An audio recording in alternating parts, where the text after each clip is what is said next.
our company that we founded based on how to develop aerogels, which is an innovation that we've been working really hard on and have been developing for the past few months. And we've recently been developing a few more biological and eco-friendly aerogels that will hopefully support many different applications and be involved in many different areas, from aerospace to construction to apparel. Wow.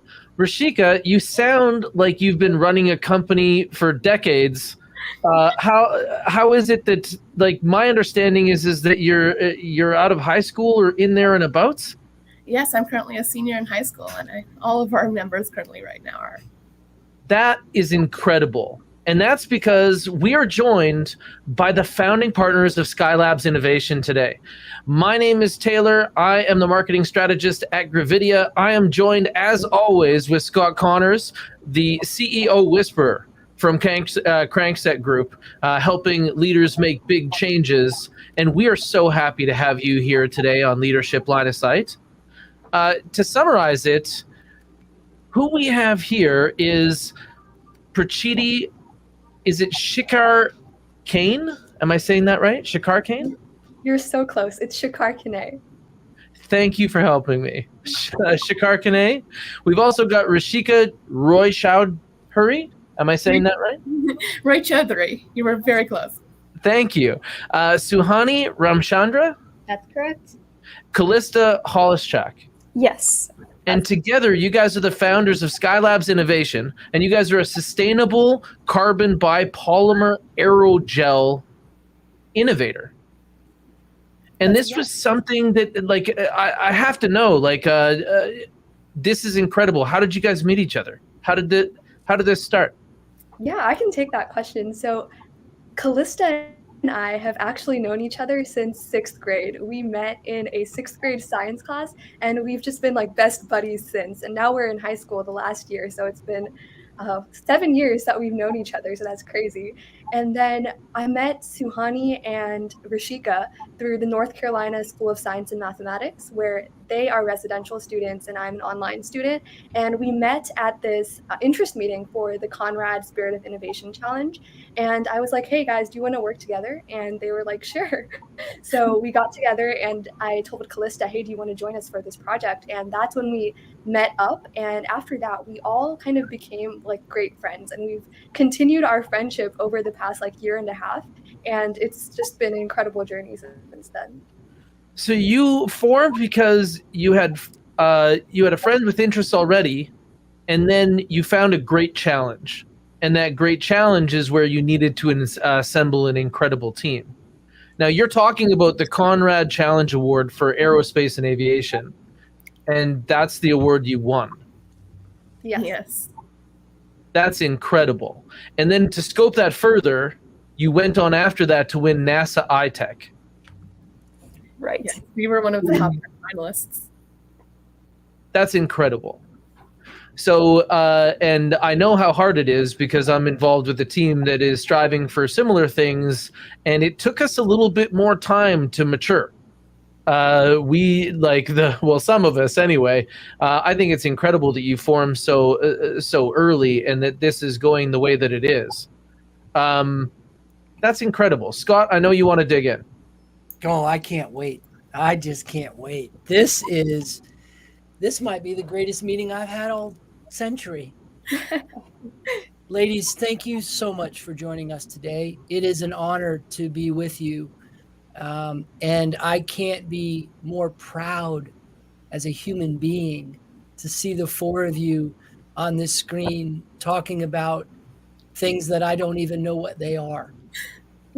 So could one of you please tell our listeners and tell me in its most basic freshman in high school languaging what it is you've developed, what its applications are, and how it's going to disrupt the world going forward? Yeah, I can get us started, and then Callista and Suhani do a great job of elaborating on it. So we are creating a carbon biopolymer aerogel So it's created from an organic cellulose, and an aerogel is a material that's very highly porous, so it is very lightweight. So our product, it has properties for thermal insulation, flame retardancy, and electromagnetic interference shielding. And this has applications in aerospace and apparel and construction.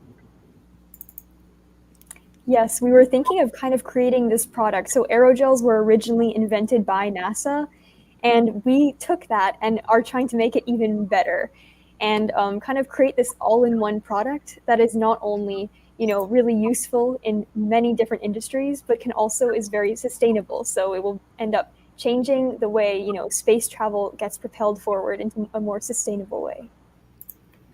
Wow. Thermal insulation is really important for a lot of things. It keeps you warm, it helps warm your food, and it's used in housing. And so what we're trying to do is we're trying to use this and apply it to apparel, and high performance apparel especially. Because in wintry weather, it's really important that you keep yourself warm by maintaining your inner body temperature. And our aerogel does a really great job of having a high heat capacity. And so by putting it into your jackets, it really gets rid of the extra fluff that a lot of other jackets have. So it's something that's very lightweight that you can wear on top and go outside. Man, you're speaking to my heart here because I'm a Canadian. So like, the temperature here, it goes like 40 degrees in 24 hours sometimes. It's absolutely unbelievable. Like, I'm trying to think about what the equivalent would be, but I believe that yesterday we would have been pretty close to minus 20 Fahrenheit. Wow. And today, at some point later, it will rain instead of snow because that's how much warmer it will be. So it's really interesting to hear that that's going to be that you're going to make that more possible. But the other thing is the sustainable side. What are these types of products made out of now? Yeah, so current aerogels are made out of silica or polyurethane foam. And some of the other ones that we've looked at are made of rubber or like paper waste and things like that. But for example, silica has problems with toxicity, and the paper waste one has problems with like flame retardancy because it can catch on fire. So we focused on using some kind of organic material. And Hrishika, if you want to elaborate on that, that would be great. Yeah, essentially, silica aerogels are most commonly produced, which has the toxicity cons essentially, especially in production. And so, what we have tried to achieve is by using a more environmentally friendly and sustainable method of producing the aerogels.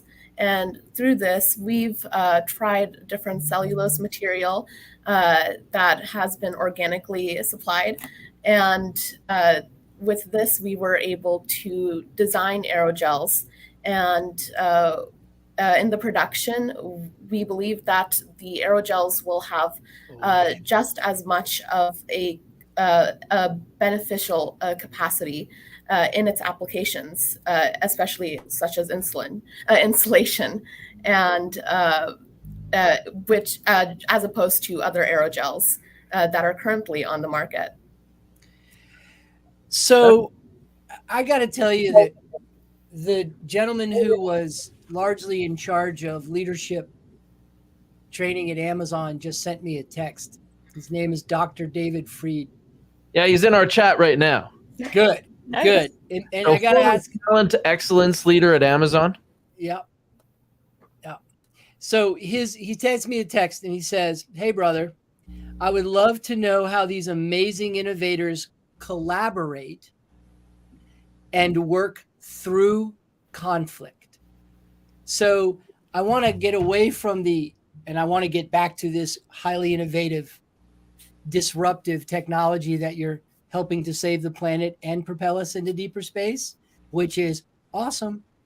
But I'd like to know how you guys actually collaborate as a team and how you work through conflicts when they come up. I think the good doctor, as I like to call him, all of our listeners would love to hear about that, because corporate America should probably be taking their notepads out right now.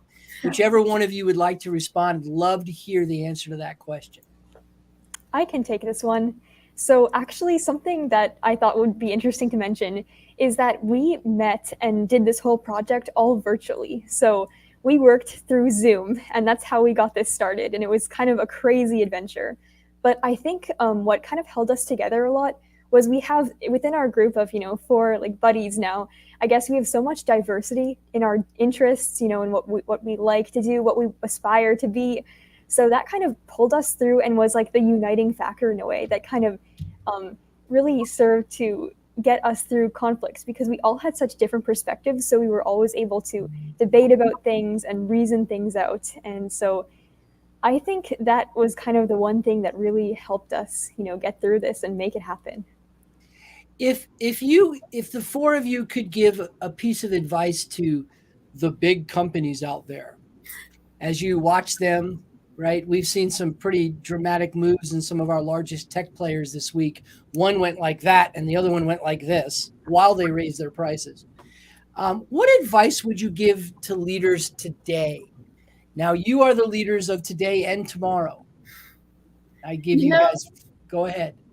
Yeah, I think one of the early lessons that we learned in our process of developing this company and our innovations was that transparency is absolutely key in teamwork, and communication is really the best supporting factor when you're trying to achieve success within for a goal within a group of people.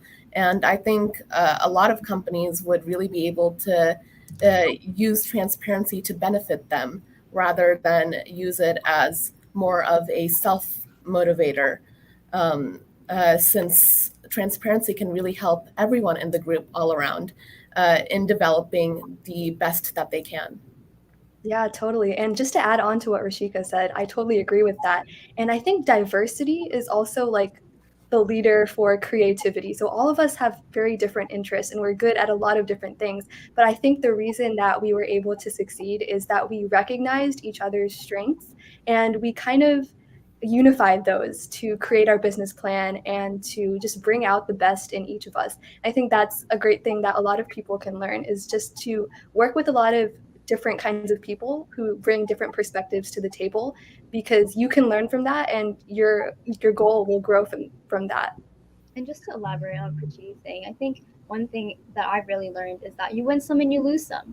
The goal of a company is that you all work together for one common goal. And sometimes someone else might have an idea or a background that's a lot more stronger than yours, and you have to understand that their view or their solution might be more practical than yours. And it's important to take that route as a team together. How many people turn their ears off, right? Like when they hear something that they don't like, they turn their ears off. And what you're saying, if I could summarize, is that would it be that sunshine is the best disinfectant? Let it be the same on the outside. Let everybody see so that everybody can work on getting it taken care of. And then the second thing is to take a collaborative, interdependent approach. So hear everybody's thoughts, even though they might not necessarily have a strength there, but also hear from the people that do have a strength in whatever arena that you're talking about. But the big thing is to listen. Totally. Absolutely. Welcoming new perspectives is a big thing that we always attempt to focus on when we're collaborating. Listen to learn, not to reply. And I also like the comment, you win some and you lose some. Actually, I like to say we win or we learn. Right? Can you give us an example of what you guys have learned, that you win some, you lose some? What did you learn from maybe some of the heartache or one of the two of the losses, like a polymer didn't work the way you thought it would, or the application wouldn't be sticky, if you will? What have you guys learned in this development process? I think Suhani really covers that really well. Yeah, so I can definitely talk about that. So while we were developing the prototype in our school lab, I was the only one on campus. And I will say that my chemistry background isn't that strong as some others on our team. So it was a bit difficult to get into the whole process by myself. But I was really thankful for my chemistry teacher who was helping me with it. And I remember one of the problems that we were having while developing the aerogel was that it was just really sticky and it would refuse to harden. And my chemistry teacher, being a teacher, he would always ask me questions, and because I didn't have a strong chemistry background, I had some trouble understanding what the proper chemistry behind it was. And eventually the aerogel just didn't come to be the way that we wanted it to be, and because of COVID, I had to leave campus, so I wasn't able to finish it. But I think that what I've learned from this is that it's really the experience that's important. Even though I went in the lab and I couldn't create the aerogel, I was still able to immerse myself into an experience that I didn't really consider myself entering in before. And so I really enjoyed that more. Yeah, and to add on to that, I have quite a bit of background in scientific research. And at the time when Suhani was on campus, we were all virtual, of course. I was still a residential student, but we were in cohorts at our school, and so we were taking turns, over Zoom, looking over how we would follow the procedures that we had originally had in mind and what our results we were looking forward to. But one thing that I think Suhani really covered is that even despite some of the initial setbacks, research is really all about failure and learning from it. It takes weeks, months, years to get to a product that maybe you don't even have that initially wanted, but it might end up being something that you realize is very useful.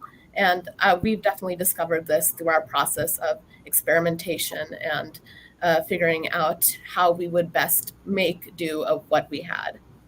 You had so much video in your experience, so much Zoom, like so many of us. Are you guys really looking forward to the metaverse when it comes to collaboration like this? Is that something that is part of your consideration now, meeting virtually? Yes, I think meeting virtually has allowed us to talk to a lot of people from like all over the world. For example, like the NASA iTech competition, we did that virtually. And I think that was great because we got to meet with so many people, like NASA CTOs and venture capitalists, and just like learning from them from the comfort of our home. I think that was great because we were able to talk to a lot of people while not having to, travel. And I think that was a great thing that we were able to just gain more input on creating our business and working on our technology and just learning about other people's entrepreneurial journey. And I think having it virtual, it allowed us to connect to a lot more people than we would have thought. I definitely agree. I think being, online and virtual kind of opened up a lot of doors for us because, it made the world seem a lot smaller and made our goals seem a lot closer, which was kind of an interesting perspective that, doing things in person and, thinking about going far away, flying far away to a competition or an innovation summit, like that just seems so distant to me. But when we could do it, from our homes and collaborate with each other over the calls, it would be great. It was such an interesting experience. So, as entrepreneurs, we love new technology. So any new, virtual meeting technology that comes up, we're definitely super interested in. I have a question.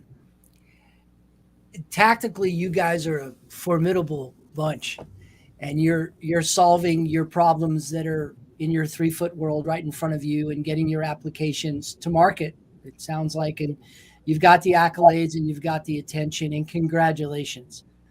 I think envy is one of the words that comes to mind as I'm listening to the future here in front of me. But what is the vision for the company? Now that you guys have this wonderful group, and this is a lot of commercial applications here. This is a big animal, right? It's a big elephant, which is a good thing, right? But what's the vision for the greater good of the company? Where do you envision this company going? Yeah, I think one of the things that has like always been a strong core for the four of us is that we're all passionate about helping our communities and we're all passionate about entrepreneurship. So we'll be going to college next year, but I think because we have this drive, we certainly want to continue with Skyelabs and continue developing our product and seeing how far we can get it into market adoption and things like that. But I think also the fact that each of us are so individually passionate about entrepreneurship, we certainly will be applying all of our learning experiences to the different fields that we're interested in. So I know Callista is into mechanical engineering, Hrishika is in chemistry and biology, Suhani is into economics, and I'm into computer science. So we'll certainly be taking these experiences in entrepreneurship and just like people skills and applying them to our own future endeavors. When you guys wrote your business plan, and I love that you put plan in there. And I heard transparency, diversity, and a business plan. By the way, you guys are going to get me out of a job because you guys are all doing it right. You don't need consultants and advisors. So, you're making me a little nervous, to be transparent. But the diversity is there and the planning is there. What do the economics look like? Yeah, so I did most of the research with economics, and one thing I will say is that it was very difficult because even though it's something I was interested in, I hadn't really had a real world experience in it. And while we were doing the Conrad Challenge, one of our assignments was to create a business plan. And I found myself doing a lot of research, looking into a lot of companies and their business plans. And I will say that when I first looked at it, it was a lot of jargon. There were a lot of terms that I was very new to, and so I saw myself doing lots of research and trying to understand it. But really, what I found, business plan is just a way to show your idea towards others. And I think that we were able to do that with our business plan. And I think that we could tell that we did that because we turned out to make it very detailed. And it's just telling a story. And sometimes that story is really complex and it isn't understandable by everyone. And that's why we come to these platforms where we can share a story with as many people and in as many ways as we can.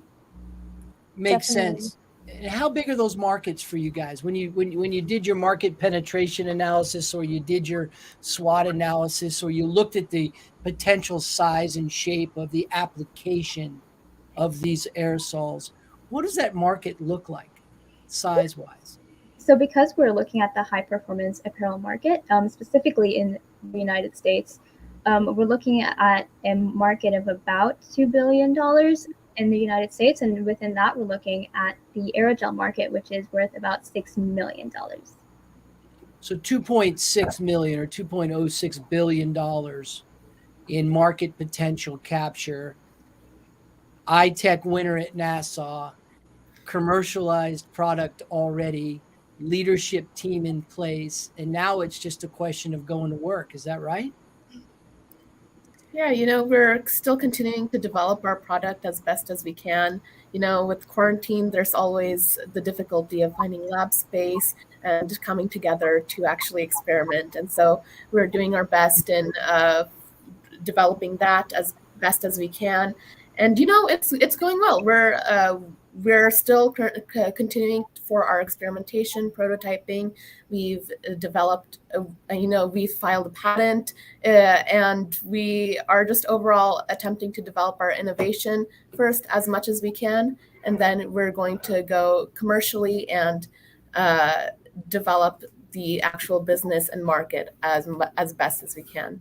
Awesome. You mentioned venture capital. I'm just curious from a business model perspective. The funding is in place for you guys. You have all the necessary capital, because if you don't, this platform will probably help with that pretty significantly and quickly. But do you have all the capital you need? Do you have that piece of the business, that financial piece handled?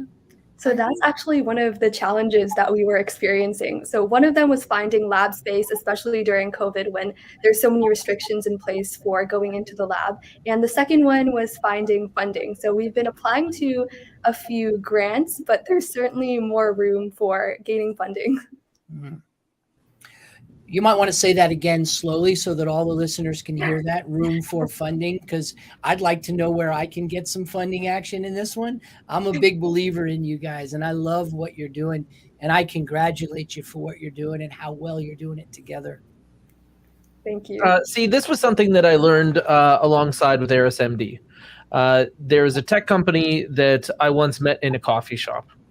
And at the time, I didn't know that I was talking to somebody who basically changed the way that we interact with our phone devices.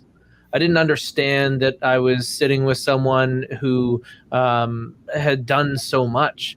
And here I was suddenly wearing a VR headset in a cafe looking at Scott Edgar and his MRI inside of his head. And they were explaining to me what a wonderful thing augmented reality and virtual reality would do when it came to medicine. In fact, what we could see from there is that it would give the opportunity for surgeons to see the inside from the outside. And it would give the opportunity for virtual reality to be a place where two surgeons that would have never met any other way could collaborate and do something that we had not really seen before, which is to actually practice out surgery. these were some of the things that really opened doors. But one of the things that really opened my eyes was watching Chandra Devam. You guys know Chandra because she was the one who connected us. And I am the pitch man for ARIS-MD. So making their message was something that was incredibly inspiring, considering what they're doing in places like medicine and aerospace. But watching how Chandra hustled, it was amazing. She makes incredible relationships everywhere. It's like watching somebody plant seeds. And then when people come forth and say, hey, I want to be an investor in this, she was able to look past the money and see who those people were and the special skills that they had. It was like watching Xavier from the Mutant Academy, form the Mutant Academy with all these people with special skills, and just looking at who they associated with. It's like, hey, by the way, this is Chris. He invented the Google Wallet. And, oh, yeah, this guy over here, he's making a wristbound device that will eliminate tremors so people can use cursors and stuff like that, even with medical issues. And I was like, wow, the people you guys roll with are incredible. And the people that you guys roll with are incredible. Tell me about some of the incredible people that you've met so far on your journey. What does it look like when you go and talk to the people that make the rockets? Yeah, absolutely. So we had met Chandra through the NASA iTech in the competition, and ARIS-MD, Chandra, Scott, they were also judges of the competitions, and we had reached out. We tried getting some meetings, and one of the first things that Chandra had told us was that the biggest part of this is to pass it down. And we just really took that to heart. It was very inspirational to us to see someone so big, so successful, and so smart, continuing to pass it down. We were really impressed, and we really hope to abide by that. And she's been an amazing mentor to us. Yeah, to me as well. And you ever hear that comment where people say that the teacher learns the most? Well, what happens if you could only grasp complete learning once you've passed it on? So what if you only get half the process when you take it and ingest it yourself, and you only get complete learning when you've gifted it to someone else and actually had them take it and embrace it? I think that that's something that some of the best understand. And that's something that is got to feel great to you, because I imagine that looking at it from the way in, you thought that these people that we were mentioning, and I actually reversed some names. It's Alex with the Google Wallet. But when you're taking a look at the people that are willing to invest in you, you probably didn't see that coming. You probably thought that these other people at NASA iTech were going to look at you like competitors. Isn't it amazing in your time that collaboration is the new competition? Scott and I talk about this all the time, and it looks like you guys are set up for that. Now, at your age, when you're telling people that you're entrepreneurs, what's their reaction? What do people say to you when you say, I'm an entrepreneur, or they hear that from such a young person? I think that when we say that we're an entrepreneur at our, considerable young age, it's typically met with, yeah, you're starting off. We're a bit looked down upon, I would say. And it does show that there's still a lot to learn, of course. But I think everyone has a lot to learn, and that our age shouldn't be a limiting factor or a hindering factor in how we perform in our entrepreneurship capabilities. Did you guys end up meeting Dr. Harold Hess? The founder of Enduralock. He's also a NASA iTech alumnus, and he was our guest a couple weeks ago. And this guy was a neurosurgeon, and he was still learning things, and a lot of what he was learning was outside of work. And he noticed that through woodworking, that, nuts and bolts were made a long time ago, and somebody should take a crack at improving them. And now he makes improved nuts and bolts called Enduralock that they use for spacecraft and all kinds of things.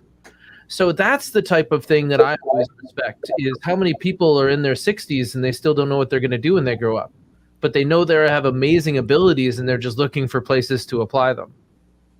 Yeah, I had actually watched that entire podcast and I was super inspired just for, us in high school. It's sometimes we can have a bit of that. What are we going to do as a career? As how are we going to move forward with our lives, especially as we're entering university and into our careers? And to see somebody who has gone so far into his career and still learning new things is such an inspiration because that's what I aspire to be. I want to unpack that for a second. So what you mentioned was that you were inspired by him and he had grown now. Like, how did that change for you? So you probably had a perception of what you wanted to be before you guys got together, right? What did that look like for each of you? Where were you heading before something amazing happened? Yeah, I can start us off. So I was prior to meeting our Conrad Innovation Group, and which turned into our NASA iTech group, I was looking at doing engineering and just going to college, studying engineering, getting a good job, and the normal lifestyle. But I think after going through this incredible process of creating a startup and seeing just how far we could go and how willing people were to help us along the way has really inspired me to dream big and to realize that I have more potential than I think. And I think I certainly want to pursue entrepreneurship in the future and continue with all these incredible people. And I think that has been the best part of our journey, is just seeing how willing people are to help out and to learn from people who have just done incredible things. So I certainly want to continue on the path of entrepreneurship and dreaming big. I have to tell you that to learn the gold nugget of knowledge and wisdom at a young age, that people do business with people. And regardless of what business you are in, it is the people that you are with and the people that you engage with and how you engage with them that determines your trajectory in your career. And for you guys to have discovered that this early in your careers is not only amazing, but a leverageable asset. And leverage is key in a business, right?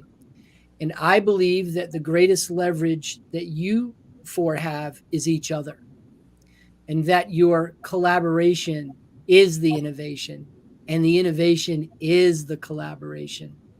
What does that feel like from your guys' perspective? This is a wonderful opportunity. The research is there. The patent, I hear, is applied for. That was one of my questions. Good for you. Protect the house at all costs. That would have been Chandra's first question, right? Did she even introduce herself before she started talking to you about intellectual property? Yeah, that was definitely the first thing we talked about. Good. Oh, I think she's now got over 30 patents, and they include a lot of things for the metaverse. But that's a good point, Scott. But I just had to laugh because that's Chandra is so she values that highly. One of the things that's very interesting to me, and I think very interesting for our listeners, is this innovation mindset. Did you guys come together and put a bunch of polymers and chemicals together and go, well, that's pretty cool? Or did you have the idea of the aerosol prior and then go to the science? So did the science lead the commercial application, or did the commercial application lead the science? Yeah, I'll start this off and pass it on to Callista because she has a really great story associated with this. But for me, at least, I have been interested in scientific research and had been planning on continuing that even as I move into my career. But one thing that I had realized in the middle of my high school about a year and a half ago was that research, a lot of the research that I've done especially, has always stopped at kind of a future goal. These are the applications we want to have, but it never really delved into the entrepreneurial aspects of research and I never fully realized how much business is involved in making these technological innovations a reality. And so that's one of the first things that I wanted to learn about more, to pursue as I delved further into my research passions. And so to find these three amazing other people who were able to support the entire concept the goal of moving forward to develop an innovation that could work well in the real world, it was something that I've learned so much from. And, at first, despite this being all of our first entrepreneurial ventures and first innovations developed as a team, we had flown through the Conrad Spirit of Innovation Challenge and into the challenge's top honor of Pete Conrad Scholar, after which we were very motivated to continue developing our product and venture. And then we were selected as finalists among the top 10 across the country for the NASA iTech initiative. And which, at first we didn't even know if NASA iTech was for us. We kind of, we weren't sure if high school students could apply for this, but we did. And then it was such a surprise when we got the notification letting us know we were selected as finalists to a competition we weren't even sure if we were allowed at. But we were able to present in front of highly distinguished judges, and in the immensely competitive 2021 Cycle 1 forum. And it turned out that we were actually the youngest and first high school team to have ever competed, as well as the first to have received an honorable mention.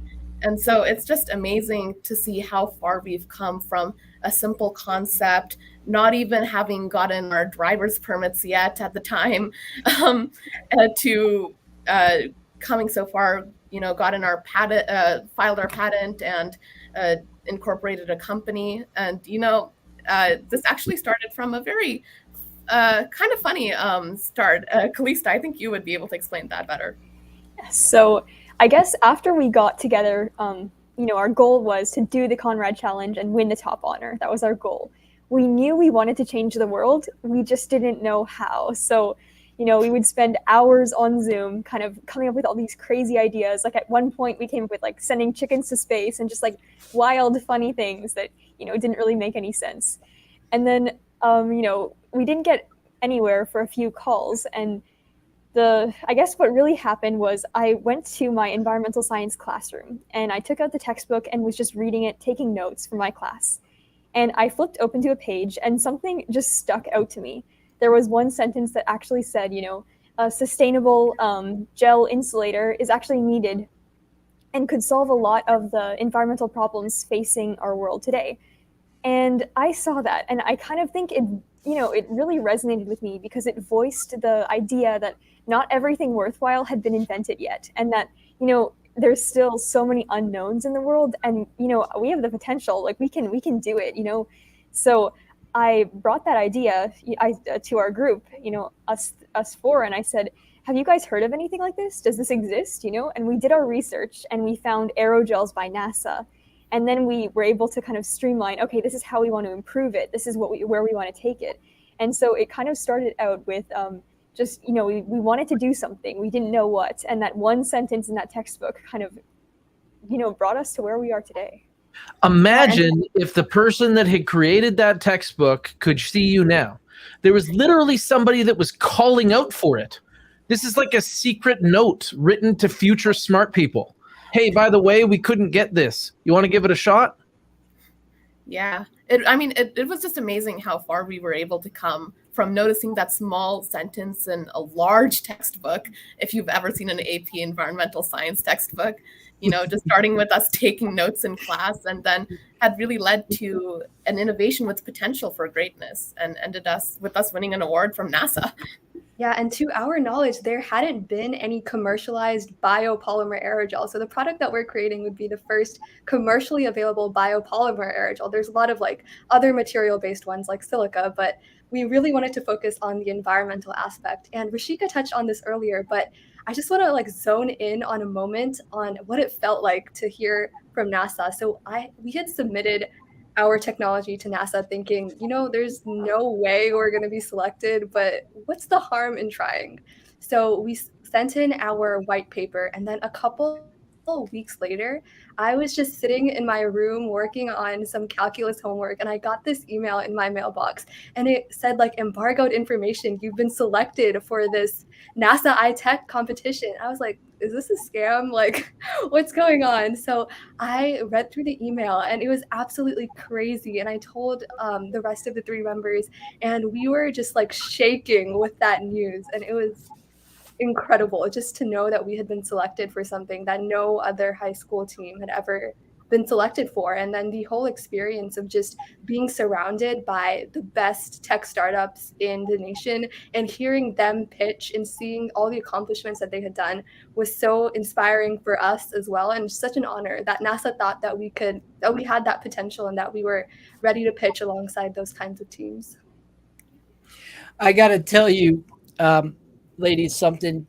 It is absolutely incredible that you have not made the fatal mistakes of most startups.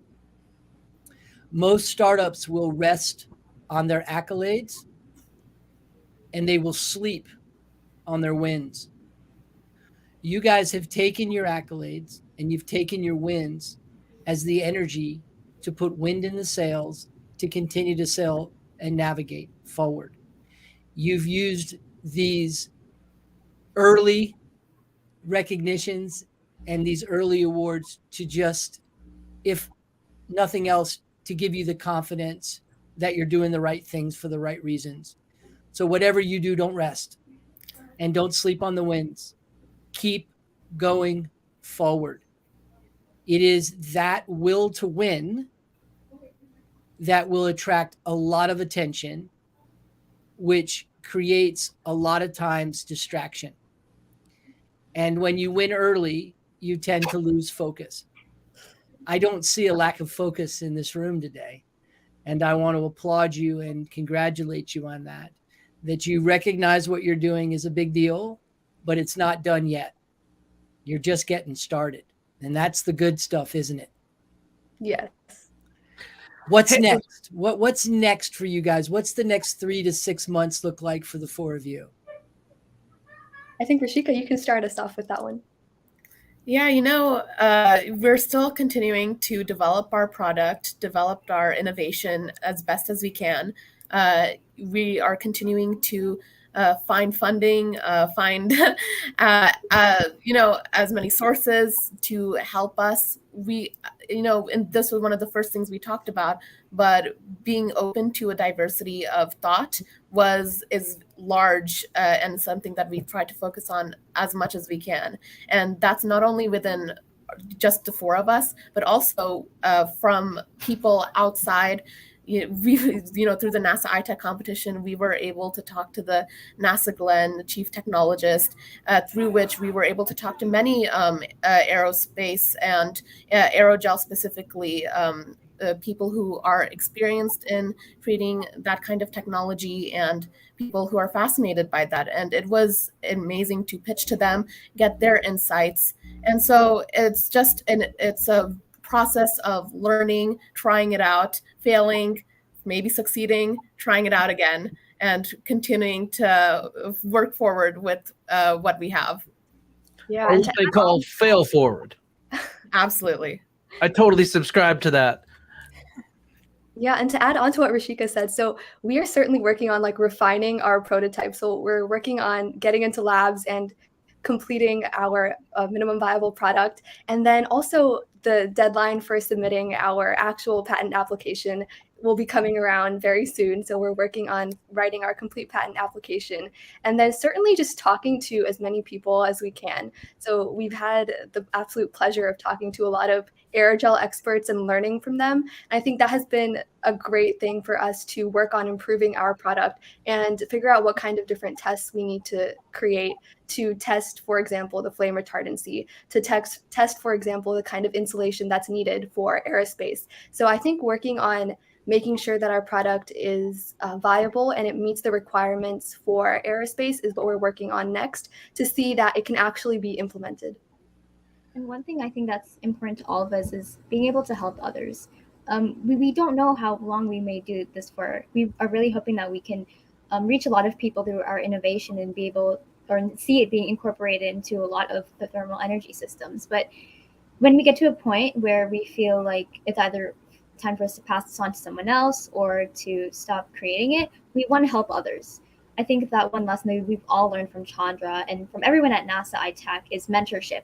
They've been so kind to us, and they're always meeting up with us weekly, and they're investing their time into us. And I think that one thing that they've taught us to do is to help others, because when we say thank you to them, they're like, no, it's people pass this on to us, and now it's your turn to pass it on to someone else. So we really want to be able to help others with their innovations and make them help others with other people, and just be able to continue that line of mentorship and support. I'm very passionate about that because I think that one of the biggest failures through human history is the fact that Da Vinci left no Da Vincis, Einstein left no Einsteins, and Musk may leave no Musks. And the only way that we'll ever be able to change that is if we're able to collaborate, to get the people that understand to the people that can teach. And as we connect the world even further, we get to do that. Now, I have a question related to that. I'm the father of daughters. My oldest daughter turns 7 in next week. The week after next. And my youngest daughter just turned 5. If you were looking back at yourselves when you were just starting, even, not even halfway to where you are now, something that simple, what do you think that you would want maybe your past self to know? I think I would have wanted myself to know that, the most important thing in life is no matter how good things are or how bad things are, you just have to stay true to yourself and know that, you have a lot of potential in you, and it's always going to be there. You can only get better, and to really keep a positive mindset in everything and then try to spread that positivity. I think that has helped me through so much and has just made me feel a lot better and a lot of people feel a lot better. And so just understanding that, you're not perfect and nobody is perfect and nobody will ever be perfect, but it's what is imperfect about you that makes you really special and able to kind of chase your dreams.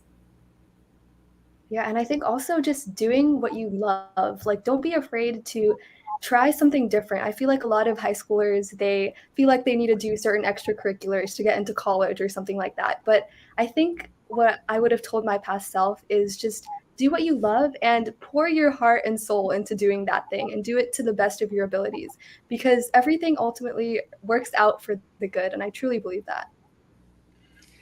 I got a business case for you. I want our listeners to learn how to make decisions collaboratively.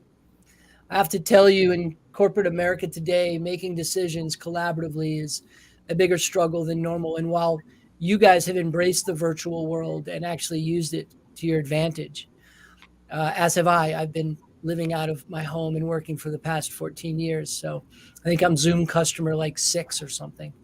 But making decisions collaboratively. So I'm going to give you a business case, and I'd like to see how you guys work through the decision tree. Is that okay? Can we do that? Yes, we love it. All right. So my friend over here, Bob, you can't see him, but Bob wants to invest $10 million into your company. We like Bob. The decision is, do we accept Bob's money or not? How would you guys make that decision together? I think at first we have our own platforms for communication. We would be like, oh my gosh, Bob just offered us $10 million. Is that right? Did I hear that right? Can you guys make sure that this is correct? We would all research, make sure we would see our need. Okay, how much is this covering for us? How much of our expense will this go towards? And how much will we be able to profit from this? How will we be able to develop the best we can? And then we would delegate, okay, we'll talk with Bob. Let's see what his ideas are.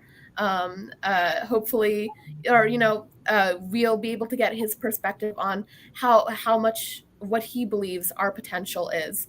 And we would take that into consideration as well. Always open to new perspectives, as always. And then see, all right, cool, Bob.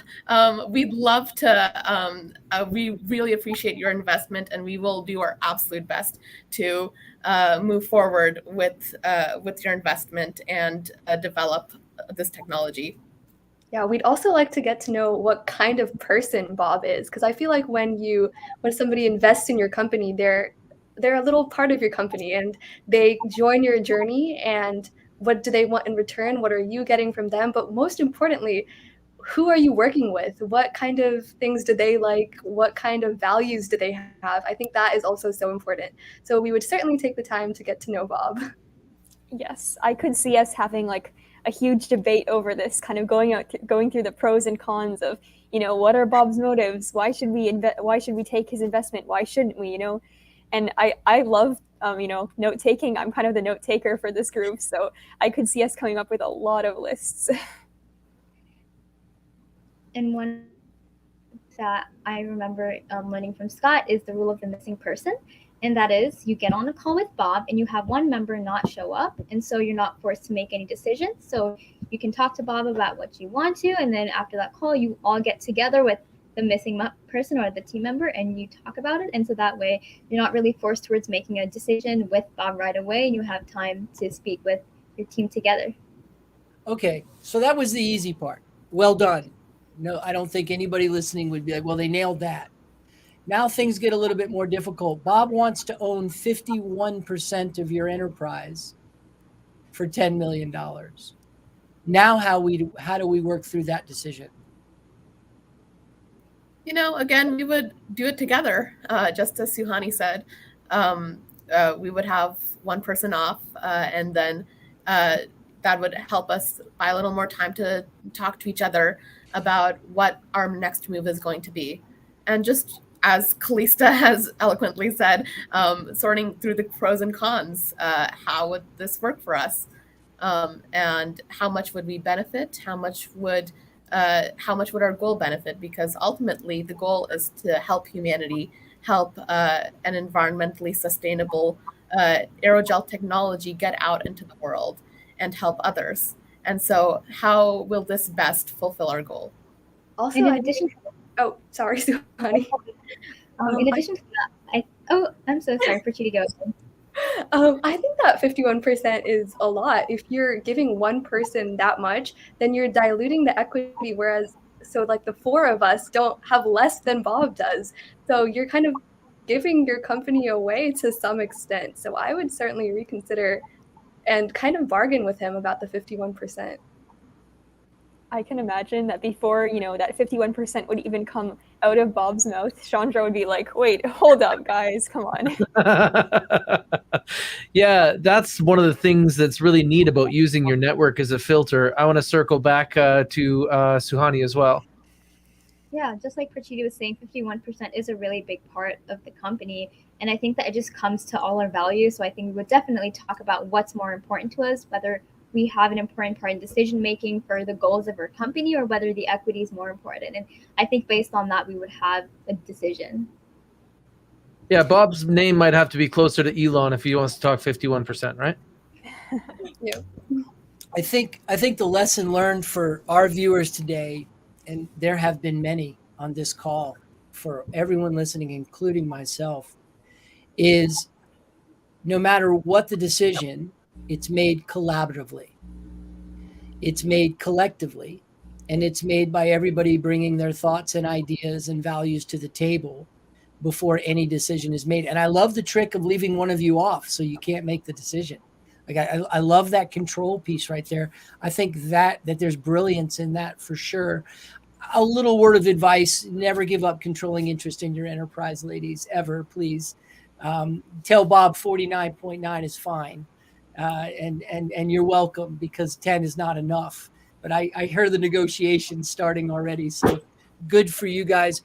I want our listeners to understand the type of work ethic that it takes to be students full-time, right? We can't drive, but we can save the planet. Love that, right? But talk to us about work ethic and getting up early and staying up late and getting your work done for school. And I'm sure there's parents here at some point that are going to weigh in on chores and things like that. So work-life balance is different for you four than it is for most people that are in their careers, if you will. What is the key to work-life balance and changing the world while you're attending class? Yeah, so Suhani and I are residential high schoolers at our school, which essentially means that we live on campus for the majority of the time. So we still have our own chores we need to take care of, making sure we remember to eat, take breaks in our work. But I think that's actually a really important part of managing that, balancing your work and life. Remembering that you still have to take care of yourself in order to have the best success in both school, the company, in business, and just remembering that you are your first priority is really the biggest thing. And, I always have Google Calendar lists of to-dos that I need to manage, but I do it because I'm able to take care of myself in the process. Man, that's great. Anytime I see productivity tools, I always think about evidence of a struggle. So people don't develop productivity tools without the pressure of being applied and having to be look for solutions there. So I like how you're going that way. And I also am going to comment in Scott's kind of scenario that he put forth, that those mechanisms to deal with conflict are key.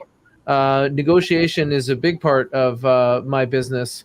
And in preparing for negotiations, I always look for opportunity to exit. I feel as though being in a negotiation is very similar to being on stage, where everyone is watching and you feel under pressure and there's not a lot of room. But planning exits mean that you can go up to the balcony, you can collaborate, you can leave this space of finite resources into a space where you have all of your advisors, like we were discussing previously. So that way, anything that Bob may bring to you that you can't crack with your collective experience isn't an obstacle anymore. I thought that that was a very good mechanism that you already have built in. So make sure to hang on to that with both hands. Now, Scott, you're going to jump in and then we're going to close off. What do you got? I just would like to say that negotiation is really the art of ideal outcomes. What is Bob's ideal outcome and what is your ideal outcome? And if we can get ideal outcomes on the table, negotiation in and of itself becomes collaboration. Right? So think of ideal outcomes. And when we have our ideal outcomes on the table together, we can kind of pick and choose which ideal outcomes can come together for the common good. And that's the art of negotiation, is finding the common good. I got to spend some time with a guy named Chris Voss, and he was the head of hostage negotiations in the FBI for over 25 years.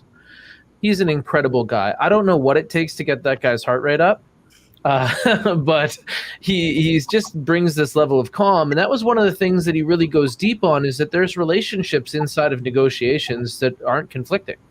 People can like each other inside of negotiations, and in those negotiations, it will be more collaboration than conflict. It will be more about sitting beside someone to work on a puzzle instead of sitting across from them debating a problem. Yeah, we really appreciate that. That's amazing insight. Yeah, so I like it. We've covered off what you guys are doing, where you have come from, what is next for you. And the last thing that I want to hit is, like, what has changed? So you have a whole different option set in front of you now than you did beforehand. We were talking a little bit, and Pracheeti, you were saying how you were on your way to what you thought was a standard life, and now you're basically aware that this is that incredible is an option for you. The email that you get that is unbelievable is an option for you. But I also like the way that Suhani said that this is all just a moment in time. It's way easier to come apart than it is to stay together. And amazing things are really hard to do. So they don't often happen. So now that you have a new option set, I want to go around the room here as we close and say, now that you know what's possible, what won't you accept anymore? I think it goes back to what you were saying earlier about, one of the early mistakes that a startup makes is sitting on their achievements. And so one thing that we won't accept is, sitting on the achievements. We want to progress. We want to reach that goal of helping others through our innovation as much as possible. And so we will do everything in our best interest to pursue that goal and develop as far as we can. I love it. Who's up next? For me, it's definitely been the idea of exploring new fields. As I grew up, I started to really narrow the fields that I was interested in, and I would only go into those. And so subjects like entrepreneurship and environmental science were quite different, or something I didn't see myself entering. And I want to go beyond these two. I want to enter other subjects too, whether it's the humanities, the sciences, and I want to keep exploring. That's excellent. For me personally, I think my entire bar has just been raised 100 feet higher. It's so crazy the things that we achieved, and I think that has really motivated me and proved to me that I can achieve so much. And I think I've really been excited to go outside of my comfort zone. And like Suhani said, she is interested in trying new fields, and I think the same thing applies to me. I did not know anything about entrepreneurship or finance or any of these entrepreneurial fields prior to doing. I've grown really into this field, so I certainly want to just go beyond my own potential and really just push myself to be the best person that I can. And you, Callista? I think what I won't accept anymore is that the world is, just the way it is. I think I realize that we have, all of us in ourselves, we have the power to actually change the world and make it the good, awesome place that we want it to be. So I'm so now excited and in love with entrepreneurship, so I can see myself continuing all different ventures throughout my life. That's amazing. You've effectively removed the blinders of mediocrity. Yeah. So did you notice that the one thing that none of you would accept was mediocre ever again? Yes. That's incredible. Ladies, I have to tell you something. I've been doing what I do now for over 40 years. I'm an old man, and these have been difficult times. The last 2 years on humanity, the struggles in our country, the United States, politically, geopolitically, diversity, inclusion, rights to vote, just about every test has come at us in this last 2 years. And of course, the loss from COVID and the way we have changed as a world. And what I see before me here today is hope. Hope for a better tomorrow, for a brighter future, and for a greater good.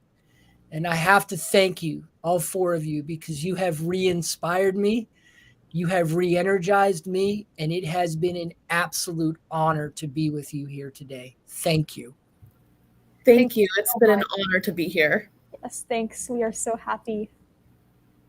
Well, we definitely hope that something like this will give you more of an opportunity to share how you feel and raise this flag to see who salutes. Because as Scott mentioned, there are many people out there that have the opportunity to invest in companies, but they want to be inspired as well. They want to be inspired by the people that they might do business with, and that definitely is something that could be you. And in addition to that, we also want to make sure that you get that opportunity to pass it forward. You know, there's the next generation behind you. I think that they're still in diapers, but we can give them a few days. We definitely want to help you continually to reach out to those people, because you were so generous in sharing with us today and sharing with everyone around you. Thank you again so much for joining us. We are here with the founders of Skyelabs Innovation. We've got Callista, Pracheeti, Hrishika, Suhani, and what an incredible story. Thank you so much for joining us to share with us today. My name is Taylor. I'm the marketing strategist at Gravidia, serial entrepreneur, and just obsessed with business. I took a pickup meeting on my way to the car yesterday. Made me feel good. And I'm here, as always, with the Chief Change Officer of Crankset Group, Scott Connors, helping companies, whether they're startup, established, whether they're launching or relaunching, make the great changes that lead to their success. Thank you everyone for joining us, and I hope that you have a remarkable day.